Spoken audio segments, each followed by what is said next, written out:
뉴스입니다.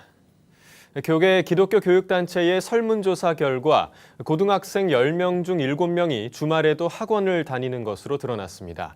주말이 없는 아이들에게 휴식 시간을 돌려주자는 취지에서 학원 휴일 휴무제 법제화에 대한 목소리가 높아지고 있습니다. 보도에 최은원 기자입니다. 아침 6시 기상, 7시 40분 학교 등교, 4시 30분 수업을 마치고 6시까지 방과 후 학교, 하교 후 학원으로 가서 10시까지 휴강, 11시에 집에 와서 새벽 1시까지 자습, 하루 5시간의 수면 시간, 바로 한 고등학생의 일과입니다. 청소년 정책연구원이 최근 발표한 논문에 따르면 우리나라 학생들의 일주일 평균 학습 시간은 49시간으로 OECD 평균보다 무려 15시간이나 더 많습니다. 일주일 기준 하루 평균 7시간, 주말을 제외하면 하루 10시간가량을 학습 시간으로 보내고 있는 것입니다. 주말에도 쉬지 않고 공부하는 학생들이 적지 않은 것으로 조사됐습니다. 입시사교육 바로세우기 기독교 운동이 전국의 초중고생 630명을 대상으로 설문조사한 결과 전체의 65%가 주말에 학원을 다닌 경험이 있다고 응답했습니다.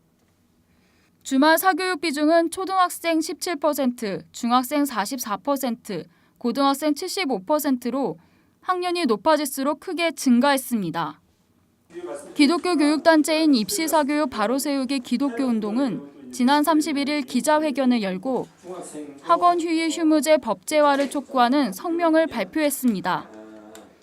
근로기준법에서 규정한 노동시간을 훨씬 뛰어넘는 학습 노동시간을 어린 청소년들이 견뎌내고 있다는 비판이 제기되면서 학습 시간을 줄이기 위한 다양한 대안들이 모색되고 있습니다. 경기도교육청과 충청북도교육청은 영교시 보충 수업을 폐지하고 조기 등교를 금지하는 조례안을 검토 중이며 일부 교육단체에서는 학원 휴일 휴무제 법제화를 위한 운동에 나섰습니다. 좋은교사운동 공동대표 방성기 목사는 학원 휴일 휴무제가 학생 인권을 보호하는 실질적 조치라며 아이들에게 쉼을 돌려줘야 한다는 의식 개선 운동과 함께 전개해 나가겠다고 밝혔습니다. 학원 문을 닫아도 여전히 개인적인 차원에서 경쟁하는 것까지 막을 수는 없습니다. 그러므로 이와 같은 영역은 의식의 개혁이 필요합니다. 쉼의 가치에 주목하고 아이들에게 쉼의 축복을 누리도록 하는 것이 아이들을 진정으로 위하는 길이라는 사실을 인식해야 할 것입니다.